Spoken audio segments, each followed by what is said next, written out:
Good morning to all of students.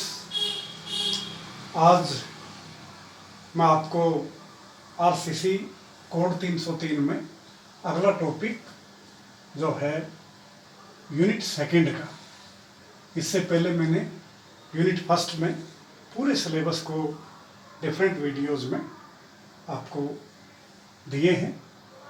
तो unit second में पहला टॉपिक है limit state concept. Limit state concept. Limit state concept क्या है कि acceptable limit for safety and serviceability before failure. Limit state concept का मतलब acceptable limit for safety and serviceability before failure can take place is known as limit state concept. अब इसमें limit state concept में दो concept हैं, एक है limit state of collapse और दूसरा है लिमिट स्टेट ऑफ सर्विसिबिलिटी।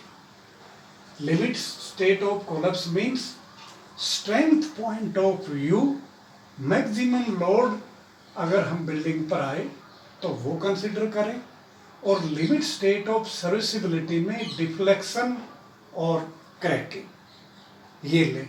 ये वर्किंग लोड पर, ये अल्टीमेट लोड पर या मैक्सिमम लोड पर जो भी कॉम्बिनेशन हो, यानी strength point of view, safety and serviceability.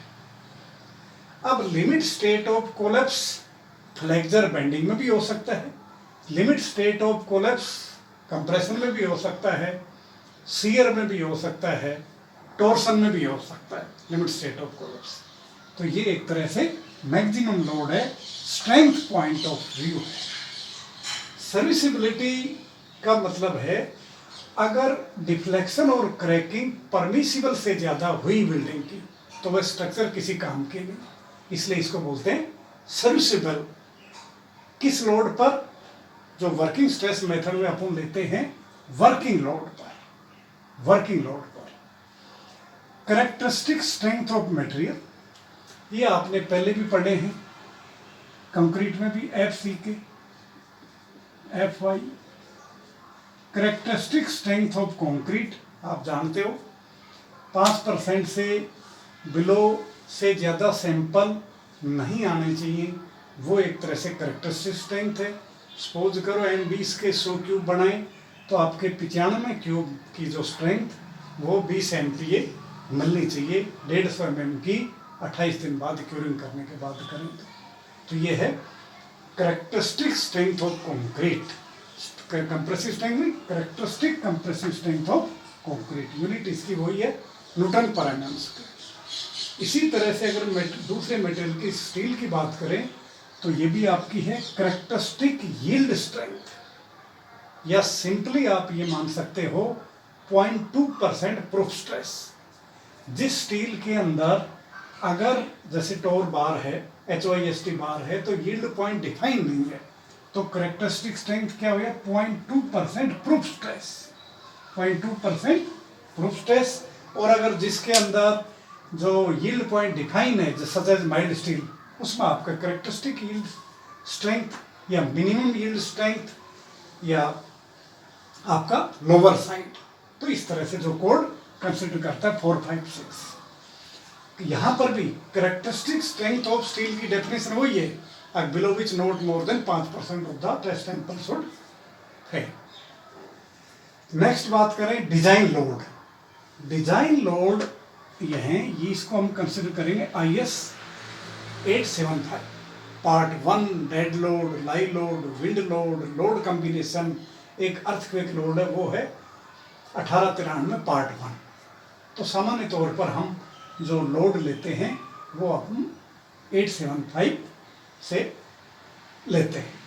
अब इसके अंदर एक है कैरेक्टरिस्टिक लोड, कैरेक्टरिस्टिक लोड, और एक है डिजाइन लोड। कैरेक्टरिस्टिक लोड लेंगे यहाँ से, इस कोडल से। कैरेक्टरिस्टिक लोड क्या होता है? वह लोड जिसकी प्रोबेबिलिटी 95% हो, अगर बिल्डिंग की पूरी लाइफ पर उस लोड से ज़्यादा लोड नहीं आएगा, तो वो या एक तरह से कैरेक्टरिस्टिक लोड। कहाँ से लेंगे? यहाँ से, जब तक कि हमारे पास कोई डेटा नहीं हो। और ये सिंपल यूनिट वेट दे रखे हैं। जैसे आरसीसी का हमें पता है 24 केन पर मीटर क्यूब है, आरसीसी 25 है और पीसीसी 24 है किलोन्यूटन पर मीटर क्यूब। 1 मीटर क्यूब का weight as per code RCC का है, ये पीसीसी का है, एससीसी का। इसी तरह से लाई लोड रेजिडेंस के लिए मिनिमम 2 मानते हैं, 2 किलोन्यूटन पर मीटर स्क्वायर। फ्लोर का, रूफ का हम 1.5 मान लेते हैं, और ऑफिस फ्लोर का अलग है, स्टोरेज का अलग है, हॉस्टल बिल्डिंग का अलग है, हॉस्पिटल का अलग है, तो वो सारे इसमें मेंशन है। लेकिन डिजाइन लोड क्या होगा? कैरेक्टरिस्टिक लोड को हम एक सुटेबल पार्शियल सेफ्टी फैक्टर से गुणा करेंगे, उससे जो लोड आएगा वो आएगा डिजाइन लोड, यानी characteristic load multiply by the suitable partial safety factor for load, वो है डिजाइन लोड। तो हम कैरेक्टरिस्टिक लोड यहां से लेंगे। अब partial safety factor for material, concrete का 1.5 है और स्टील का 1.15 है। ये बहुत इंपॉर्टेंट पर्सन है कि partial safety factor for material, concrete 1.5 और स्टील 1.15। कंक्रीट में स्ट्रेंथ वेरिएशन ज़्यादा है, इसलिए इसका ज़्यादा है, स्टील में कम है, इसलिए इसका पार्शियल सेफ्टी फैक्टर कम है। ये लिया इसलिए कि क्वालिटी कंट्रोल और वर्कमैनशिप में जो भी कुछ कमी है उसको हम दूर कर सकें। ये अप्लाई कर किस तरह से अप्लाई करेंगे? सपोज करो हमें डिजाइन स्ट्रेंथ ऑफ मटेरियल लेना है, तो डिजाइन स्ट्रेंथ ऑफ मटेरियल में क्या करेंगे? Characteristic strength divided by the partial safety factor for material, वो आएगा डिजाइन वैल्यू। तो कैरेक्टरिस्टिक वैल्यू ज़्यादा होगी, डिजाइन कम होगी। अगर इसको फॉर एग्जांपल मैं देखूं, मान लो FI यील्ड स्ट्रेंथ मान लो 500 MPa है, ठीक है, टोर बार की, तो डिजाइन वैल्यू क्या हुई इसकी अपॉन 1.15, या इसकी जगह मैं FI मान लूं तो ये हुई 0.87 FI, यानी 13% यहाँ भी फैक्टर ऑफ सेफ्टी यूज कर ली। FI का 87%। अब FI 250 हो सकती है, 415 हो सकती है, 500 हो सकती है, 217.5 हो सकती है, 361 हो सकती है, या 435 MPa हो सकती है। ये डिजाइन वैल्यू और ये है कैरेक्टरिस्टिक वैल्यू। FI क्या है? Characteristic value. और इसको हम सूटेबल पार्शियल सेफ्टी फैक्टर से फॉर मटेरियल से डिवाइड करेंगे। कंक्रीट करेंगे तो 1.5 से। इसमें क्या करेंगे? FCK डिवाइडेड बाई 1.5, ये वैल्यू आ गई आपकी डिजाइन स्ट्रेंथ फॉर कंक्रीट, अगर इसको हम इससे डिवाइड करें।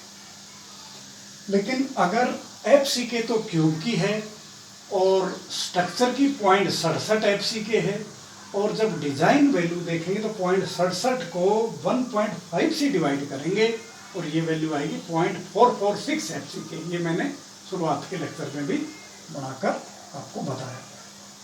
तो ये क्लियर होगा कि डिजाइन लोड क्या है, डिजाइन स्ट्रेंथ ऑफ मटेरियल क्या आएगा, कैरेक्टरिस्टिक स्ट्रेंथ ऑफ मटेरियल क्या है। Design strength of material concrete हो स्टील हो कम है और कैरेक्टरिस्टिक ज़्यादा है। कंक्रीट में कैरेक्टरिस्टिक क्या है? FCK, स्टील में FI। लेकिन जब डिजाइन वैल्यू करेंगे तो हम इन पार्शियल सेफ्टी फैक्टर से इनको डिवाइड कर आएंगे, ये डिजाइन वैल्यू है। नेक्स्ट अगर हम देखें partial safety factor for load, यहां पर मैंने आपको बताया था डिजाइन लोड। डिजाइन लोड क्या हो गया? Design load is the characteristic load into partial safety factor for load. अब partial safety factor for load code में ये टेबल है, इसका 3 केसेस की, dead load live load, dead load wind load, dead load live load wind load. इन 3 का जो भी वर्स्ट या टिपिकल कॉम्बिनेशन बढ़े वो लिमिट स्टेट ऑफ कोलैप्स में कंसिडर करेंगे, लिमिट स्टेट ऑफ कोलैप्स में। और लिमिट स्टेट ऑफ सर्विसिबिलिटी में हम नहीं लेंगे, इसके अंदर हम वर्किंग लोड लेते हैं। तो मुख्य तौर पर लिमिट स्टेट ऑफ कोलैप्स की ये 3 जो कैटेगरी में कोड ने बांटा है इसको। आगे अगर इसमें बात करें कि अर्थक्वेक लोड आप लोग सोचें कि कंसिडर करें, तो अर्थक्वेक लेंगे तो इसको रिमूव कर देंगे, हटा देंगे, और इसकी जगह अर्थक्वेक ले लेंगे, यहाँ अर्थक्वेक ले लेंगे, और फिर देखेंगे कि वर्स्ट कॉम्बिनेशन विंड लोड से बन रहा है या अर्थक्वेक लोड से। जो भी टिपिकल कॉम्बिनेशन है उसको हम कंसिडर करेंगे, चाहे विंड हो चाहे अर्थक्वेक हो।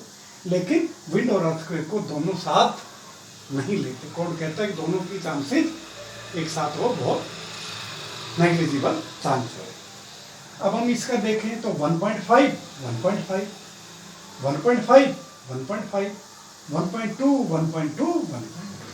तो इस तरह से इन वैल्यूज को मल्टीप्लाई करेंगे by partial safety factor for load और उसको गुणा करेंगे कैरेक्टरिस्टिक लोड से, तो ये आ जाएगा हमारा design load limit state of collapse का।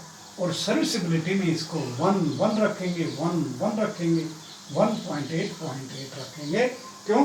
ताकि ये आपकी जो वर्किंग कंडीशन पर है, अल्टीमेट कंडीशन पर नहीं है। तो ये इस टेबल को आप समझिए।